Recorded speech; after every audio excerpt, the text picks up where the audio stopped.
You keep showing up for everyone else, but when it's time to show up for you, you disappear. Here's how to finally flip the switch and do it for you. 7 brutal truths that will force your rebirth.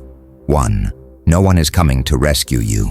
Stop waiting. Nobody is losing sleep over your potential. You're not trapped. You're just scared to start alone. Heroes don't wait for backup. They become it. 2. Validation is a leash. Every time you chase approval, you hand over your power, rip the collar off. You were not born to be someone else's applause. You were built to break expectations.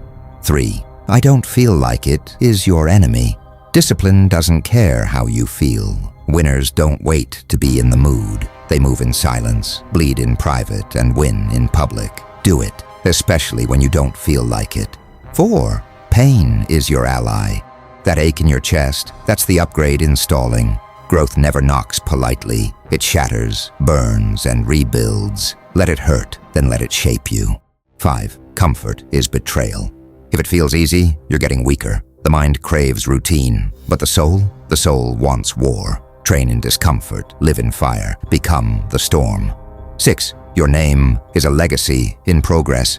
You think this is just another day? Wrong. Every moment is a chapter, every action is ink. Write like your name will echo, because one day, someone will read your story for courage. 7. Nobody owes you closure. That apology you're waiting for, it's never coming. Move anyway. Forgive without a sorry. Leave without a scene. That's how kings and queens walk, with silence, spine, and fire. So the next time you feel broken, remember this. Nobody's watching now. Good. That means you're finally alone enough to become dangerous. Do it for you.